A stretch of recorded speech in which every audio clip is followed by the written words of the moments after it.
Hey everyone, and welcome back for another deep dive. Today we are going where no deep dive has gone before. Space. To infinity and beyond. That's right, we're diving into the awesome world of modern spaceflight with From Earth to Stars. I gotta say, this book is not your typical dry science textbook. It's packed with cool stories and insights that really bring the science to life. It's a real page-turner. Totally. It really captures that human drive to explore beyond our planet. And the amazing ingenuity it takes to make it happen. Absolutely. So our mission today is to unpack all that awesomeness. We're going to explore how we get to space, how we keep humans alive out there, and what the future holds for us among the stars. Sound good? Sounds like a plan. Awesome. All right, let's jump right in. So the book starts with a really cool analogy. Imagine throwing a baseball, but like so hard that it never falls back down to Earth. Okay, I'm picturing it. That's basically what we're doing with rockets, right? Just on a much, much grander scale. Exactly. We're trying to achieve what's called escape velocity, which is the speed an object needs to overcome a planet's gravitational pull. For Earth, that's a mind-blowing 11.2 kilometers per second. Wow, that's like seriously fast. It is. Yeah. And to reach that speed, you need a ton of power, which brings us to the heart of rocket science. Propulsion. Okay, so how do we generate all that power to blast off into space? Well, it all comes down to good old Newton's third law. Every action has an equal and opposite reaction. Right. The book gives this perfect example. Think of a balloon.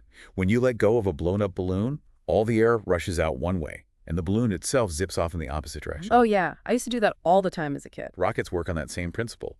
Instead of air, they expel hot gases created by controlled explosions, which generates massive thrust.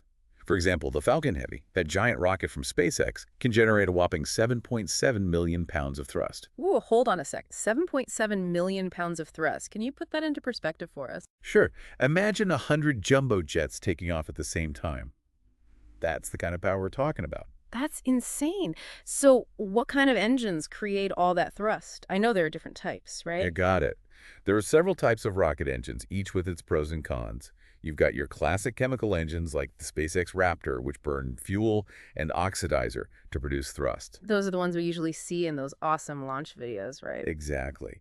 Then you have electric engines like NASA's ion drives, which use electricity to accelerate ions, creating a much gentler but super efficient thrust. It's kind of like comparing a jet engine to an electric car. I like that analogy. Both get you moving, but in totally different ways. And I know there's a lot of buzz about nuclear engines too, right? Yes.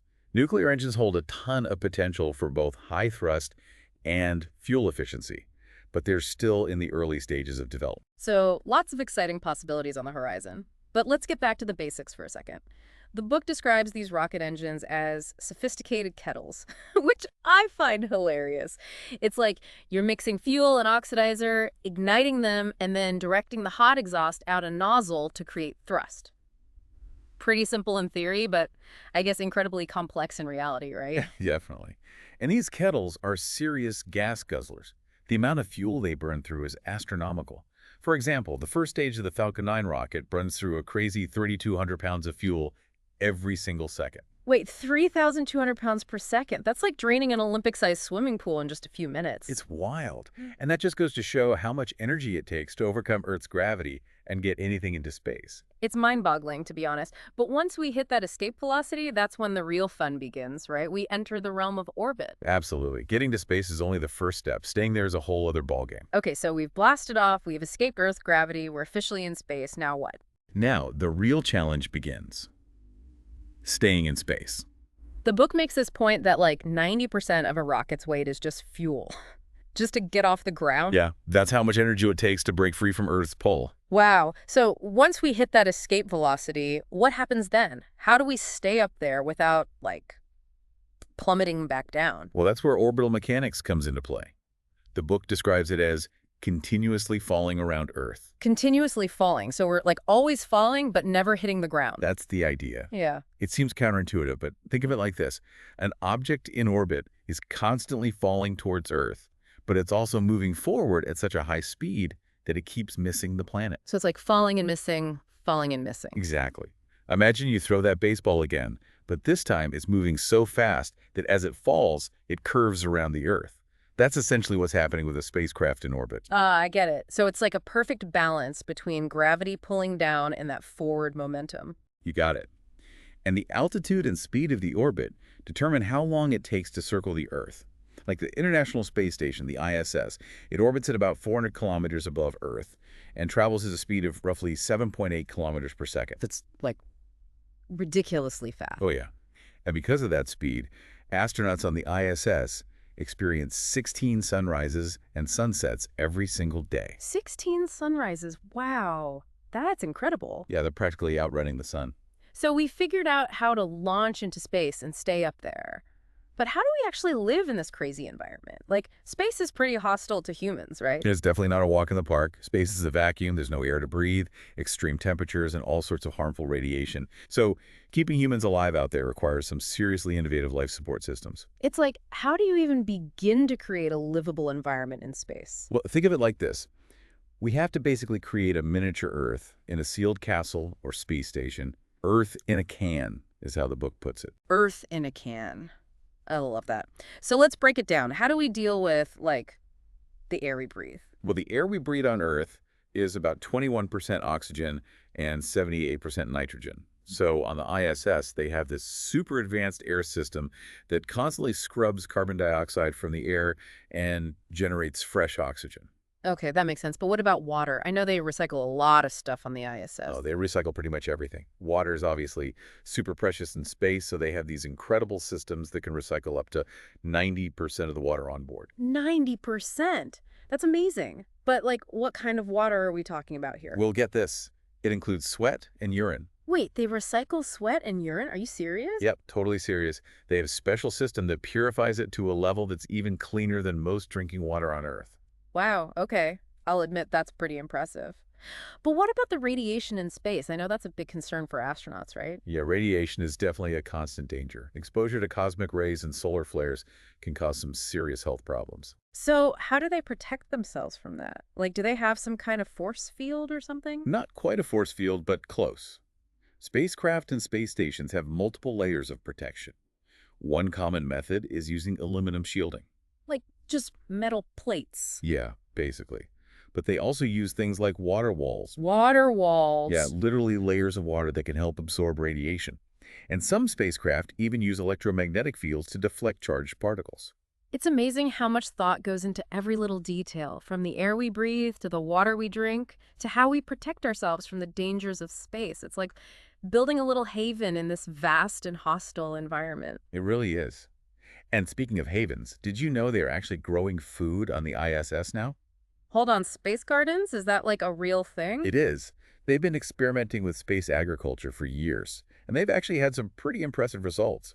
They can grow over 20 types of food up there now, including lettuce, radishes, peppers, and even tomatoes. Wow, space tomatoes. So how do they make that work? I mean, there's no soil or gravity. It's a combination of high-tech systems like LED lighting and hydroponics. Hydroponics, that's like growing plants in water, right? Right. And they've had to adapt their techniques to account for the microgravity environment. So they're not just surviving up there, they're actually learning to thrive. It's really incredible to think about. It is, and all of this is just scratching the surface. Mm. When we think about the future of space exploration, things get even more exciting. Okay, so we've tackled the basics, we've explored the challenges of living in space. Now let's get to the good stuff, the future. What's on the horizon for space exploration? Well, hold on to your hats, because from Earth to stars takes us on a wild ride through some game-changing technologies that could revolutionize how we travel through space. Alrighty, shoot me with it. We're talking about going beyond those chemical rockets, those big fiery behemoths, and venturing further into our solar system and maybe even beyond. Okay, color me intrigued. What kind of out-of-this-world propulsion systems are we looking at here? One of the most exciting developments is something called nuclear thermal propulsion. Imagine a rocket engine that's twice as efficient as our current chemical rockets. That's the potential we're talking about. Twice as efficient. Whoa, that would be a total game changer. What would that mean for space travel? Well, it would dramatically reduce travel times. Like, for example, a trip to Mars, which currently takes around 6 to 8 months using conventional methods, could be shortened to just 100 days with nuclear thermal propulsion. 100 days to Mars. That's mind-blowing. It would make a manned mission to Mars so much more feasible. But I gotta ask, what about the whole nuclear thing? Is it safe? That's the key, right? Safety is paramount. Developing safe and reliable nuclear propulsion systems is crucial, and while the tech is still in its early stages, there's a ton of research and testing being done. So, nuclear thermal propulsion for those interplanetary trips. But what about the really long hauls, like venturing beyond Mars into deep space? What's in store for those missions? That's where solar electric propulsion comes in. Picture this. Sunlight powering ion engines. Ah, those ion engines, those super efficient electric ones, kind of like the electric cars of space, right? You got it. While ion engines don't have the brute force of those big chemical rockets, they can operate continuously for extended periods, gradually accelerating a spacecraft to insanely high speeds. So it's like a slow and steady race to the stars. Efficiency over raw power. Exactly. It's all about endurance. And that makes solar electric propulsion perfect for those long, long voyages because it's incredibly fuel efficient. So we've got the transportation side figured out, at least in theory. But what about actually living on another planet? The book really delves into a potential Mars mission, and it seems like there are some pretty formidable challenges beyond just getting there. Oh, absolutely. Getting to Mars is only half the battle. Surviving and thriving on a completely different planet. That's a whole other level of difficulty. We're talking about long-duration life support systems, closed-loop environments where you have to recycle literally everything. And of course, you need some seriously advanced landing technologies to get all that equipment and those humans safely onto the Martian surface. So it's not just about visiting, it's about creating a self-sustaining outpost, like a mini Earth on Mars. That's the dream, Hmm. right? And it's not as far-fetched as it might sound. There's so much research going on right now. Everything from 3D printed habitats to Martian agriculture is being explored. I love how the book envisions that future. It paints this picture of a permanent lunar base, a bustling Martian city, even asteroid mining. It feels like we're on the brink of a whole new chapter in human history. Absolutely. By 2040, we can see a thriving lunar base serving as a stepping stone for further exploration, the first human settlements on Mars, and even commercial ventures mining resources from asteroids. Who knows what's possible? I'm just blown away by the possibilities. This deep dive into from Earth to stars has been an eye-opening experience. It really feels like the future of space exploration is brimming with both incredible challenges and boundless opportunities. It truly is an exciting time to be alive and to witness these advancements. The cosmos is out there, full of mysteries waiting to be unraveled. So to all our listeners out there, keep looking up at those stars because the adventure is just beginning. And that's a wrap on our deep dive into the fascinating world of space exploration. Until next time, keep those cosmic questions coming.